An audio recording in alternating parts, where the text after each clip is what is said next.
All right. Hi, Vivian. So today I kickstart my series of interview for I'm Ready for the World with Vivian Tam. Vivian is truly an inspiration for me, to me, and I think she perfectly embodies the spirits of what being ready for the world is. She's talented, she has grit, and she's a community champion. And she's over 40 because we tell age here. So Vivian, you're an aerialist based in Seattle. You've been performing locally and internationally for over 20 years now. You specialized in aerial silk and lyra.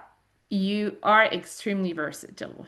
I've seen you deliver breathtaking drops and balance. You have balancing acts and comedic and very sensual numbers too. So you can do anything. But besides performing all over the area in private and public events, you've been the resident aerialist and producer at Suite Lounge in Bellevue. You're also a frequent aerialist in some of Marciano productions at the Triple Door. And last month, on September 18, you were nominated for the Gregory Award for Outstanding Performance Variety Artist for Marciano's Bohemia Show. Clap, clap. So proud of you. Good luck on that. I hope you get it. Thank you. But you're also a stunt lady and an aerial teacher. We should not forget that. So that's really quite a resume altogether. So today I really want to focus and talk to you about your evolution as a maturing woman and a performer. Talk about the evolution of your career and how you make yourself ready for the world. And even more importantly, how you are readying others to be ready for the world. So let's start with in 2018, you started your own production company, Chrysalis Circus. So tell me, how it all started. Why, in 2018, what took you there? Wow. First off, thank you so much for that introduction. That's Yes. all very, very sweet for you to say those things. So in 2018, leading up to 2018, I think the lead up is really important. I had been running a home studio in Redmond. Um, I had been working with a lot of students in private lessons and putting on home shows and really encouraging, fostering my students to go on into the performance side of things, whether or not they actually want to perform, but at least the embody the joy of it and supporting shows, supporting development, the creative development side of shows. Sometimes they get involved in the production side or the costumes or just hanging out because what I really loved doing as a teacher was really sharing that aerial is a performance art. It's not just a sport, it's a performance art. So it's not just a fitness regimen. You could get whatever you want out of it, but Hmm. that's what I Yeah. wanted to do. So as my students are growing, there is a growing number who kind of want to actually go maybe try it out, outside of these little home shows, maybe go into performing, maybe make a little bit of money with it. And so I thought, okay, I'm in a great position where I have a strong network. I'm really just at that time getting started and getting involved in public arts for the city of Redmond as well. And so I thought, okay, well, why don't I start a little small company? And that would be a great way too for me to also extend my teaching into maybe some of the younger graduates from the circus school that I've been working with and giving them opportunity in like kind of bridging the gap from when they graduate from school and then becoming a professional performer, what they can learn from um, working with an independent arts locally. What does that look like? The different skills you need to learn to kind of make it as an artist, living locally if you're not like traveling abroad Hmm. and doing all that. Yeah. Yeah, so I started a company really to kind of give my students that little whoop, okay, let's perform. What does this look like? What are the shows we can do? And yeah, and then I got to step into more of a director role, a mentorship role, really and then bringing in also some of my professional colleagues, and they in turn are, everyone's kind of like sharing, skill sharing, and just inspiring each other in a very non-competitive way. I think that's the main thing. It's more of a learning space versus a competition space. Yeah, especially this space can be very competitive, right? So Yes. the fact that you're really pushing this family supported non-competitive is really important and admirable, right? Because you could have chosen to just go all professional and competitive, right? Yeah, yeah. And then there's space for wherever you want to fit yourself in. You don't have to be performing if you don't want to do that. There's definitely room. There's some you'll fit somewhere in the circus. Yeah, yeah. Yeah. Um, so I just love that, and I know I've seen some of the shows that Chrysalis has done around, and you've been a little bit all over and really engaged with all those communities. So I encourage everybody to just check you out and your performers. How many performers are being you know working with you in this now? Well, so currently I kind of consider I have like a core group of performers and we specialize in the aerial lollipop because it's this very portable apparatus. Hmm. My focus is a lot is on aerial. That is my background, although, I do try to cast different roles Hmm. depending on the show. But so currently we have like a core group that we have three aerialists and an understudy, and we're actually working and developing a 25-minute standalone show, which we were able to debut it for Enjoy Productions at the City of Seattle's waterfront celebration this last summer. And we're going to be doing it again in a different glow setting with LED Uh-huh. lights for City of Redmond coming up in December. Oh, that's cool. So we can see you as, soon as in what, a month and a half or something like that. Yeah, yeah. So that's what we're working on is yeah, number two of the show, and Yeah. hopefully it just keeps growing. This is great. So let's move on to your work with Sweet Lounge. Because I already talked a little bit about, hey, you were the resident um aerialist, and then you've been given the opportunity to become the producer there. So tell me about, why did you take the jump? Yeah, I mean, if we want to talk about evolution, that would kind of be it, At no point in anything I've ever done have I ever felt like I'm ready. I've got I've got it down. I'm 100% right for this. No, I like every time things are offered, I'm always like, I don't know if I can do this, but Mhm. sure, let's do it because at the heart of it, yes, it's all the things I want to do. I do love helping manage and I love guiding and all of that. I've Mhm. worked as an aerialist for, I mean, I've performed there for about 13 years as an aerialist for Suite Lounge. So it seemed like a natural fit. The people who created it, the producers before me, Bruce and Simone, amazing people. Were just really kind people in kind of letting you craft the shows that you want to Mhm. do, that you felt appropriate for Suite Lounge. And I have gained so much. I have really, really grown as an artist by having these resonant shows at Sweet Lounge. And it's such a supportive environment.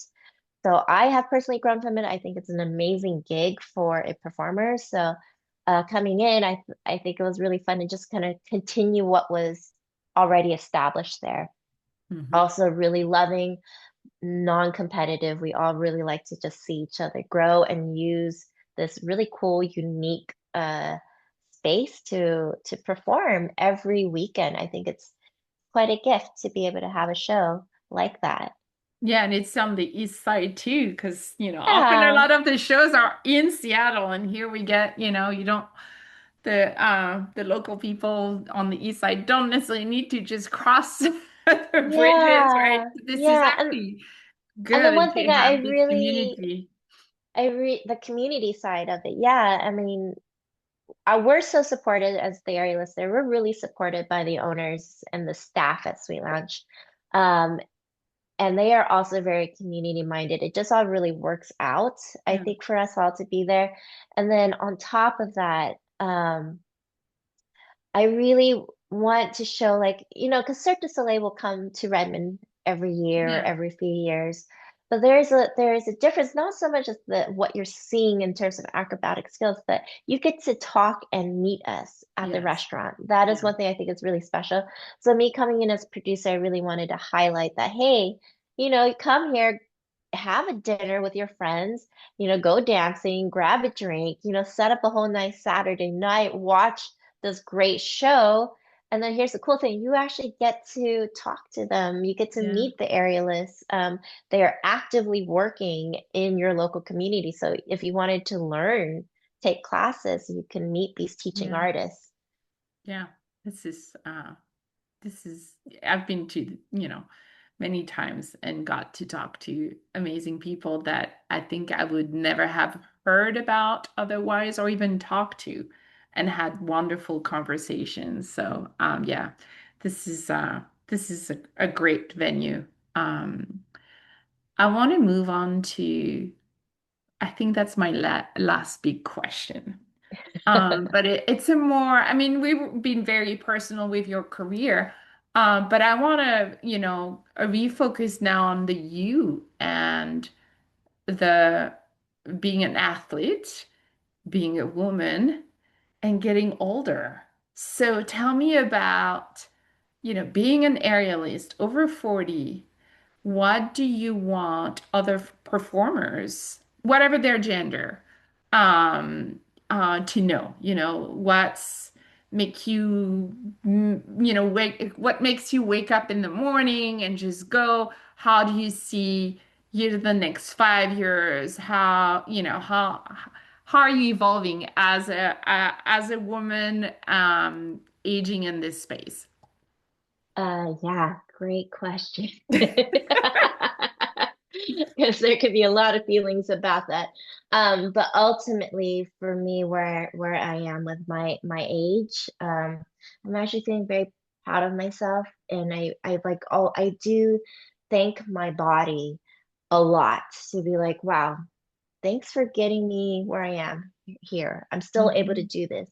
Yeah. And, I grew up and as I practiced, I started my practice early 20s.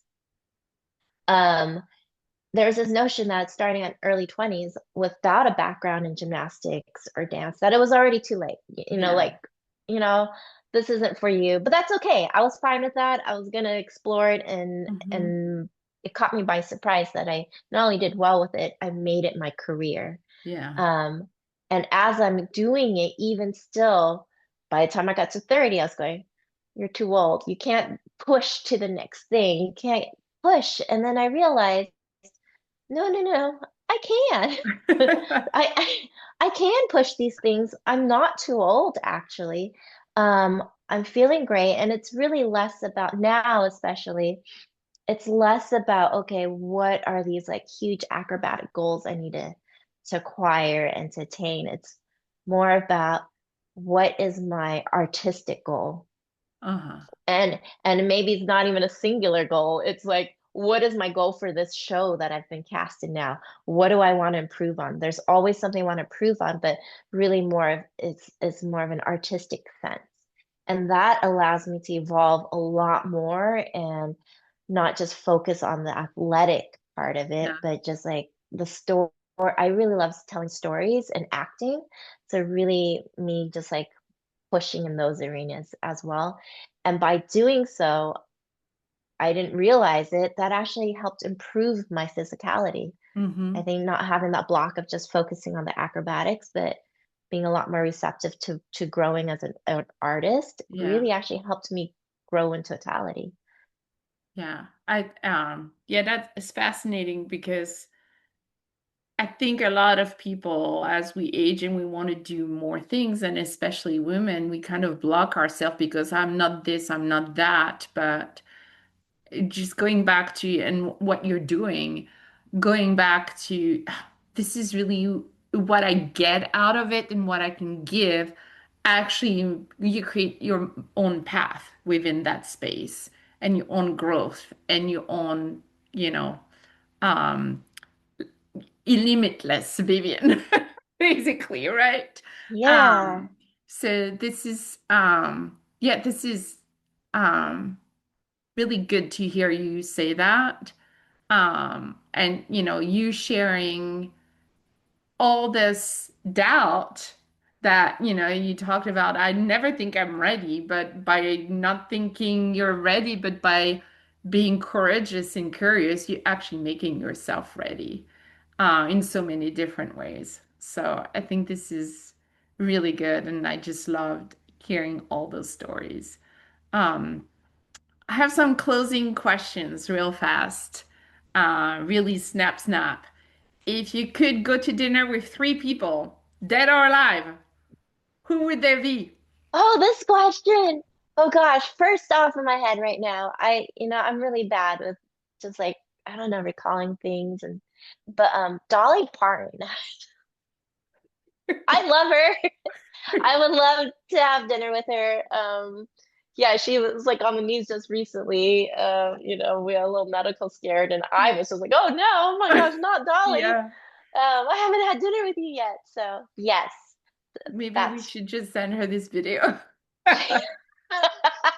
Once I process it, yeah. it's top of my list. And then also, just this past weekend, I went to Atsuko's stand-up comedy show at the Moore Theater here in Seattle. Would also love to have dinner with her. She is hilarious. I think she's genius. I just love how she is able to finesse making jokes about caretaking and mental health, and the Asian American experience, but just so intelligently and with humor. Oh, it was such a good show. Would I love to wanted have to dinner with her. go. I volunteer for SDG. Ah, I wanted to volunteer for that show, and oh my there's gosh. like the wait list for volunteering there was like 5 miles long. I Yeah. I know I tagged her in a story on Instagram and she liked it and I was just like, oh my God, she Oh my liked God. my story. This is cool. Any third that comes to mind? Third, not right now. That doesn't, hello world. I'm not saying you're not worthy. My Yeah, it brain, just a doesn't. little. Yeah, I know this is the snap snap, but those are good. Okay, let me put another question before we wrap it. I have like a few I need to see. Um, what is something completely out of what you currently do, that inspires you today, or you're curious to discover, try out? Oh, completely different. Yeah, nothing having to do with your aerial, like, Whoa. is there Okay. Well, something, or you completely focus on that? I'm like such a weirdo. So many of my things kind of somehow blend together. Yeah, yeah. Um, So I could be like, I mean, my ultimate goal would, when I retire, I would love to be a volunteer docent guide for the insect exhibit at the Burke Museum and talk about insects. I But then of forgot course about that love for insects in your but then of course intro. and then I named my company Chrysalis. So things always just kind of Yeah. come in. I mean, we've had the recent passing of Jane Goodall, and she definitely has been a childhood hero for me and really was a big reason why I do love animals and nature and all Hmm. of that. And so I think, somehow finding my way into working with nature, I think would be kind of cool. I mean, I do get inspired by being in nature all the time, actually. Hmm. During the summer, I make a point of going out on my paddleboard and having coffee out in the water and just, yeah, relaxing on the paddleboard. I lay down and I allow myself to just take note of everything that might be hurting or uncomfortable and allow for it. Because, Uh-huh. we're always so strong, but just Yeah, in that moment, allow myself to just be and accept how I feel. that's awesome. I love how people use paddleboarding for different things. Yeah. This is awesome. All right, Vivian, let's close. Thank you so much for your time. Thank you for your wisdom. your energy and all the fun you bring in the community. And everybody who knows you is just, I know, lucky and super Oh, happy to know you. Thank you so much. thank you so much, Steph. Thank you.